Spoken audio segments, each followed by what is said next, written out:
Shalom, selamat pagi Bapak Ibu, saudara-saudara yang sama dikasihi Tuhan. Menjadi bahan khotbah dan perenungan kita pada pagi hari ini, di mana setelah lihat dan tetapkan di dalam Roma pasal 8 ayat 12 hingga pada ayat yang ke-17. Hidup oleh Roh.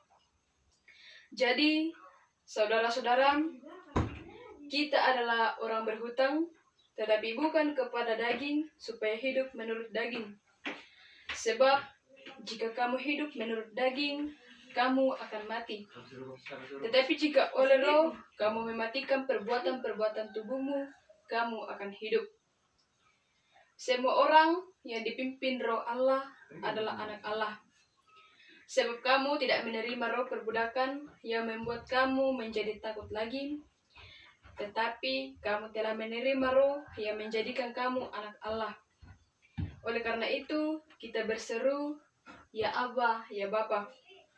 Roh itu bersaksi bersama-sama dengan roh kita bahwa kita adalah anak-anak Allah. Dan jika kita adalah anak-anak Allah,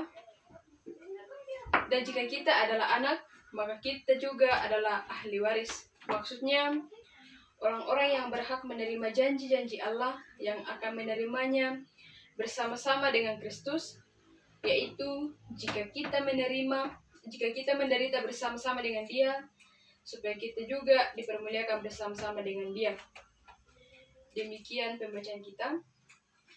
Dari keseluruhan pembacaan kita ini, saya menarik suatu kesimpulan atau tema, yaitu hidup menurut roh atau daging. Bapak Ibu, saudara-saudara yang sama dikasihi Tuhan, ada sebuah cerita imajinatif tentang seorang kakek dan cucunya. Diceritakan kakek ini hendak memberikan pelajaran hidup kepada cucunya, dan si kakek berkata, "Sebuah pertarungan terus berkecamuk dalam diriku, pertarungan yang sangat sengit antara dua ekor serigala, yaitu serigala yang baik dan serigala yang jahat. Serigala yang jahat adalah amarah, iri hati, kesombongan,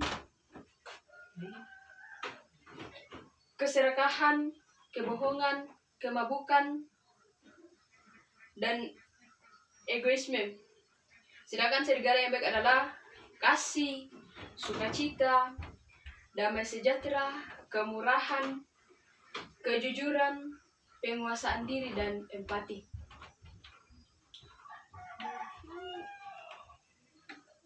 Cucuku, pertarungan yang serupa yang berlangsung dalam dirimu dan dalam diri semua orang.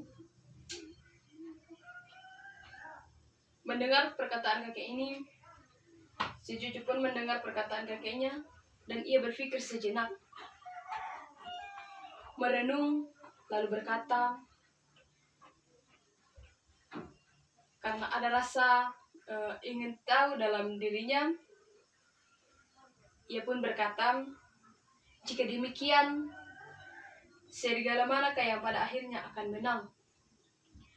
Dan kakek itu menjawab, "Serigala yang diberi makan."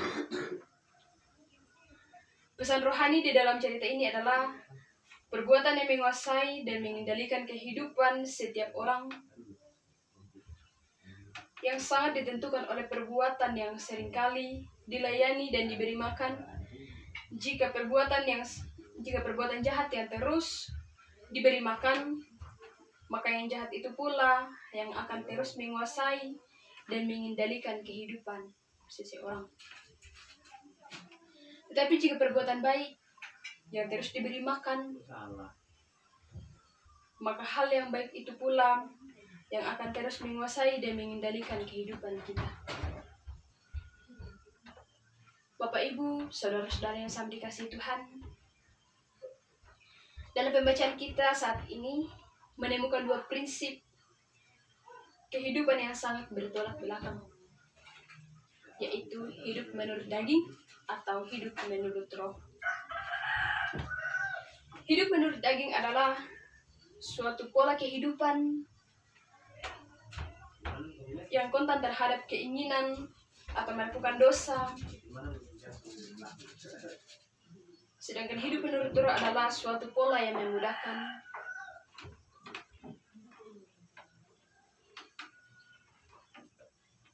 kehidupan seseorang.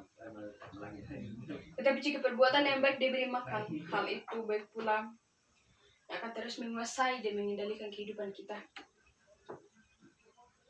Hidup menurut roh adalah pola yang memudahkan berpikiran dan perbuatan pada hal-hal yang berkenan dan menyenangkan hati Tuhan.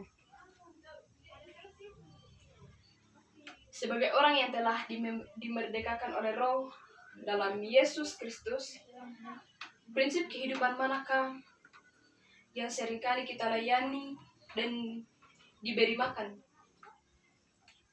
Hidup menurut roh atau hidup menurut daging? Dalam firman Tuhan, seringkali kita mendengar tentang apa-apa saja yang termasuk dalam keinginan roh dan keinginan daging. Perbuatan daging ialah percabulan, kecemaran, hawa nafsu, penyembahan berhala, sihir, perseteruan, perselisihan, iri hati, amarah, egois, kemabukan, dan lain sebagainya. Sedangkan roh ialah kasih, sukacita, damai sejahtera, kesabaran, kemurahan, kebaikan, kesejahteraan, kelemah lembutan, penguasaan diri. Itu bisa kita lihat dalam kitab Roma pasal 5 ayat 22 dan ayat 23b. Bapak Ibu, saudara-saudara yang sama dikasihi Tuhan, kehidupan menurut daging memang dapat membawa kenikmatan.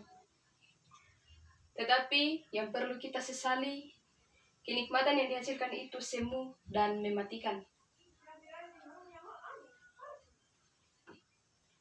Misalnya kita suka menggosip orang dengan cerita hoaks atau tidak benar, tidak nyata, tetapi tanpa kita sadari, seringkali perbuatan tersebut membuat hubungan dengan orang lain mati. Oleh sebab itu, Bapak, Ibu, saudara sekalian, matikan perbuatan daging dalam hidup kita sebelum perbuatan daging mematikan hanya dalam hidup kita. Hiduplah dipimpin oleh Roh Allah, hidup yang memikirkan dan melakukan apa yang berkenan dan menyenangkan hati Tuhan. Marilah kita menyadari bahwa kita adalah orang yang dimerdekakan oleh Roh dalam Kristus. Jangan lagi melayani keinginan dosa atau keinginan daging, tetapi berkomitmenlah untuk hidup menurut Roh Allah, sehingga kita menjadi anak-anak Allah yang menyenangkan Tuhan, yang siap menikmati sejahtera dan hidup yang kekal. Bapak, Ibu, saudara-saudara yang sama dikasihi Tuhan,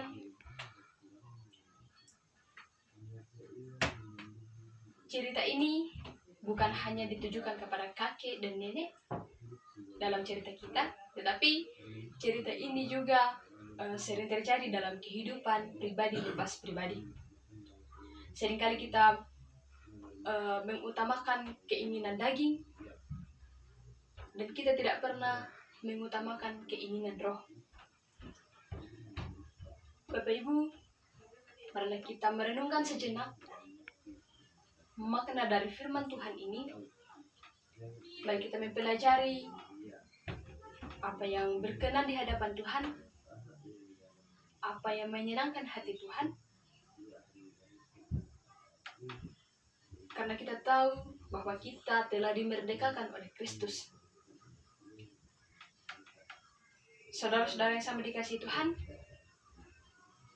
sepanjang perjalanan kehidupan kita, kita seringkali lalai dalam mengemban tugas yang telah dipercayakan kepada kita. Kita sering lupa diri bahwa ini adalah tugas dan tanggung jawab yang Tuhan titip kepada kita. Oleh karena itu, saudara-saudara, marilah kita mematikan keinginan daging. Mari kita pelihara keinginan roh. Kita hidup menurut roh, supaya hidup kita berkenan kepada Tuhan. Firman Tuhan mengajar kita untuk senantiasa hidup menuruti kehendaknya, bukan kehendak kita sendiri. Amin.